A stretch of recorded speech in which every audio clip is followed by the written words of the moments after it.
যারা আলেম ওলামাদের পিছনে লেগে থাকে, যারা আলেম ওলামার পিছনে গীবত করতে থাকে, তাদের ক্ষতি করার চেষ্টা করে, সবচাইতে দুর্ভাগ্যজনক বিষয় কি হয় জানেন? মৃত্যুর সময় তাদের জবানে কালিমা নসিব হয় না।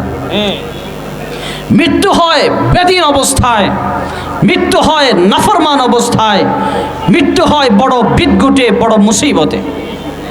এজন্য খবরদার, আলেম ওলামা এটা নবীর ওয়ারিস। আলেম ওলামারা দুনিয়াতে খলিফাতুল্লাহি ফিল আরদি, আল্লাহর জমিনে আল্লাহর খলিফা। কখনো পর্যন্ত জান চলে যাক আপনার, তারপরও কোনো আলেমের বিরোধিতা করবেন না। জান চলে যাক, তারপরও কোনো আলেমের সাথে শত্রুতা পোষণ করবেন না।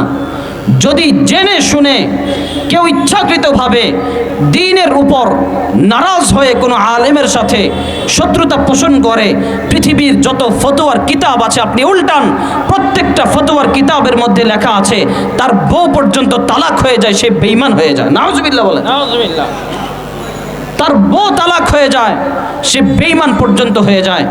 এজন্য আল্লাহর ওয়াস্তে কোনো আলেমের সাথে বিদ্বেষ পোষণ করব না, কোনো আলেমের সাথে শত্রুতা পোষণ করব না।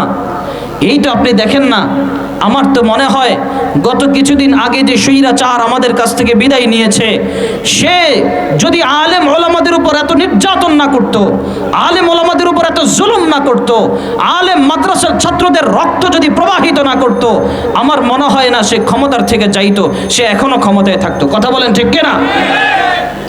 আলেম ওলামাদের রক্ত হলো বিষের মতো বিষ। বিষ পান করলে যেমনি কোনো মানুষ বাঁচতে পারে না, বিষ পান করলে যেমন মানুষ দুনিয়ার থেকে চলে যেতে বাধ্য হয়, তেমনি ভাবে যারা আলেমের উপর নির্যাতন করবে, আলেমদের উপর জুলুম করবে, আলেমদেরকে জেলখানায় ঢুকাবে, প্রত্যেকটা মানুষ আলেমের বিষ পান করে ফেলে, তারাও দুনিয়াতে বাঁচতে পারে না, তারা সম্মানের সাথে দুনিয়াতে থাকতে পারে না, বরং লাঞ্ছিত হয়ে দুনিয়ার থেকে যাওয়া লাগে। ঠিক কিনা? এটাই বাস্তব। এজন্য খবরদার, আল্লাহ বড় ঘোষণা করে গেছেন, মান আদানি ওয়ালিয়ান ফাকাদ আযানতুহু বিল হারবি। কেউ যদি আল্লাহর সাথে শত্রুতা পোষণ করতে চায়, কেউ যদি আল্লাহর সাথে যুদ্ধ ঘোষণা করতে চায়, কেউ যদি আল্লাহর প্রতিদ্বন্দ্বী হতে চায়, সে যেন আলেম ওলামাদের বিরোধিতা করে, আলেম ওলামার সাথে শত্রুতা পোষণ করে। খাসিরাত দুনিয়া ওয়াল আখিরা, এদের দুনিয়াও বরবাদ হয়ে যায়, এদের আখিরাতও বরবাদ হয়ে যায়। এজন্য আমরা আলেম ওলামার সাথে থাকতে পারবো তো ইনশাআল্লাহ? তাদের সোহবতে থাকতে পারবো তো ইনশাআল্লাহ?